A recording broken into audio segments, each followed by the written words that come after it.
Hey, my name's James Nicholson. Welcome to my YouTube channel. This video, we're going to talk about, should you buy one investment property with cash, meaning you've got no mortgage and you own it outright, or should you invest the money that you could use into 3 different properties? Well, this video will cover that all for you, so stick around to the end because the answer might surprise you.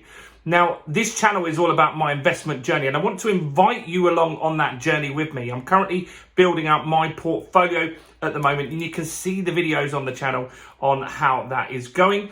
Also, I'm building a portfolio for my 2 daughters. We've got Georgia, who's 21. We just bought our 2nd flat in Dorking, so we've got 2 deals so far this year, which is a great start, and we're building a portfolio for my little baby Amelie. So how can you join us on this journey together? Take that finger of power, spin it round, smash that subscribe button, and hit the bell notification to get all the latest content as and when we release it. Now, a lot of my friends have the idea that being mortgage free is a good thing. Now, for certain people, that's true, right? But for property investors, maybe that's not quite the best strategy to make yourself make as much money as possible. So let's look at the pros and cons. Now, why would you want to be mortgage free? Well, that obviously gives you certainty, right? Which is a good thing that people like. Obviously, then you know that you've got no bill, for example. So you've either got no mortgage payment to make, and that's a good thing in some people's eyes, and they're really, really happy with that. Maybe they've got a good pension from work or something like that. So that gives you the certainty.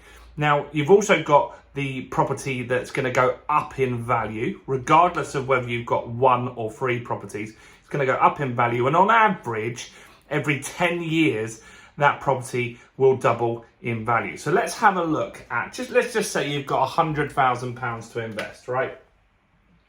So let's just say you bought £100,000 here and you invested £100,000 into that property, so you had it unencumbered, mortgage free, right? Now, in 10 years from now, that property is going to be worth, all going well, £200,000, and in 20 years from now, that property is going to be worth £400,000, and in 30 years, the property is going to be worth £800,000.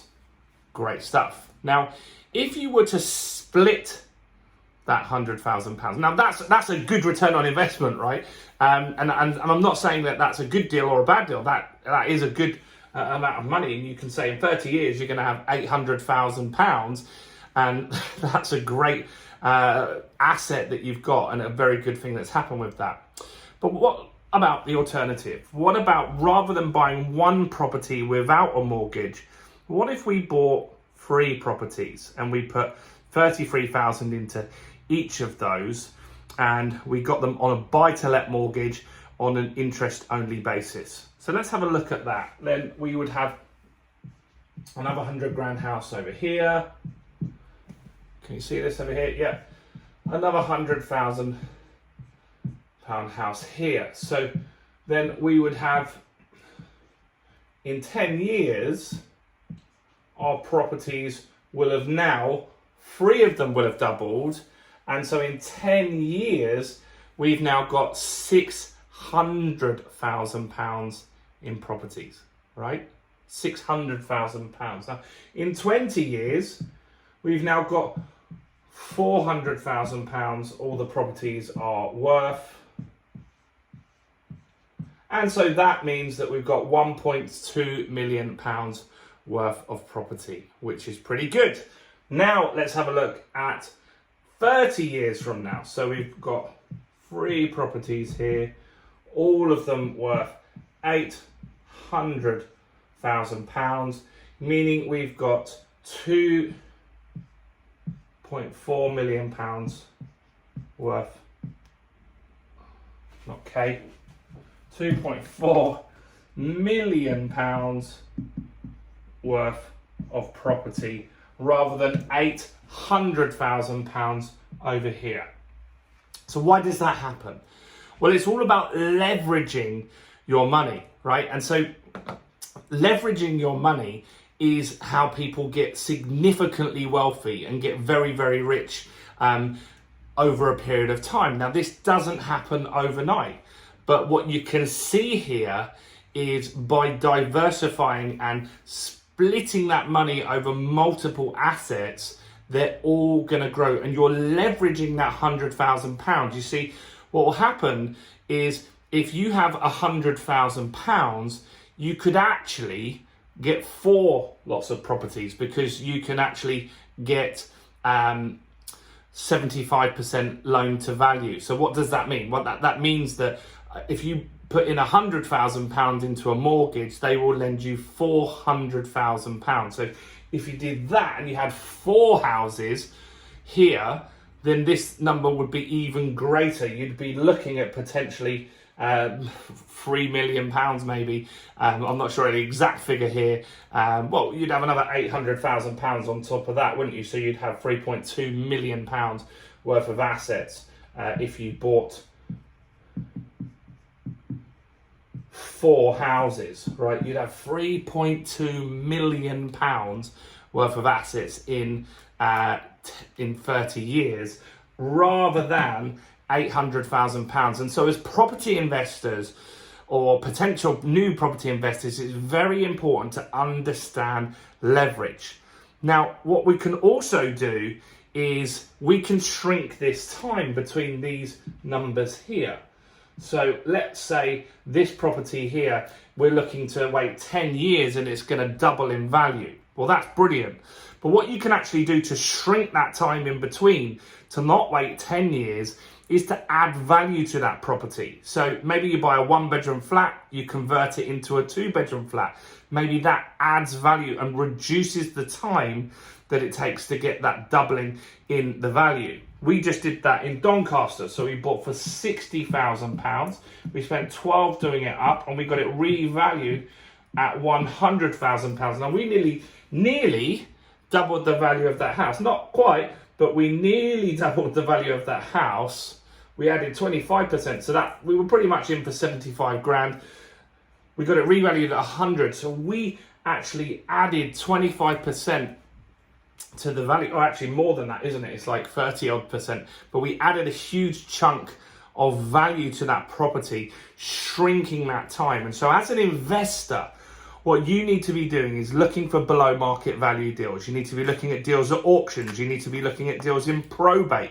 And then you need to figure out, how can you add value to that? Does it need a refurbishment? Could you put an extension on it? Could you add additional bedrooms to that? By doing that, reducing that period of time, this number here could grow significantly. But other things that we would really be doing to grow this money even faster than that in 30 years is at 10 years, we would have a property that's worth £200,000 here, right? £200,000. Now, we would have a 75k mortgage on that because we would have used a buy to let. So we would have £125,000 in equity in this property down here, right? In this house, we've got 125 equity in there. We've got a £75,000 mortgage because we took a quarter of our 100,000, right? We've got 125,000 mortgage. Now, they will now lend us at this period of time when the property is valued at 200, they will lend us 150. So we could take out another 75k, we can release equity and buy another property, right? That's gonna really, really help us. Now we could buy another £200,000 house, and now we would have 5 of these houses doing that. But we could also do this here, and the 4th property. And so at the 10th year, we can go from 4 houses up to 8 houses, right? And by doing that, then we've got 8 little money machines growing in value. So we would have 8 houses worth £200,000 that would all be worth £400,000. 10 years later, we could do the same. We would have properties with 150k mortgages up here, but when they get to be valued at 400, we're able to borrow 300, so we can pull out another 150k from each of our 8 properties. We're then able to reinvest that money and get 16 properties worth £400,000.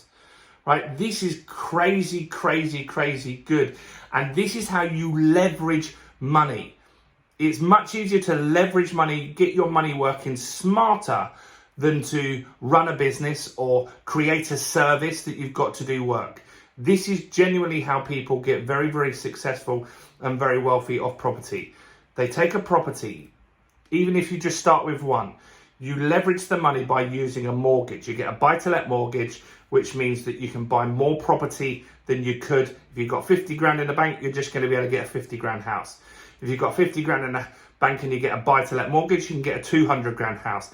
Now that's 200 grand that's going to double every 10 years rather than just 50. If you've got a 50 grand house, in 10 years, it might be worth 100. A 200 grand house is going to be worth 400.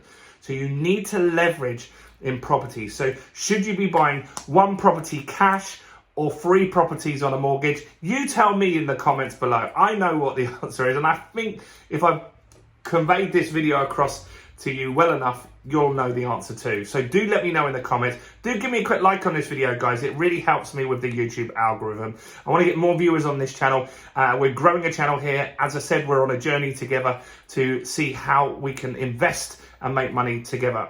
Now, also do join us. In the description is a quick link where you can get yourself a VIP ticket to one of my live events in London. So fill in your details on there. As soon as tickets are out, you'll get all of the details. Do that now because you won't get notified of the event any other way. So do make sure you click on the link and grab that now. Do check out all the other videos. We've just had a refurbishment in Doncaster. We've just bought our newest studio, 1-bedroom flat even in Dorking. I want you guys to see all those videos and see how that all works. So do check out all the other videos on my channel, including this one right here. Thanks for watching.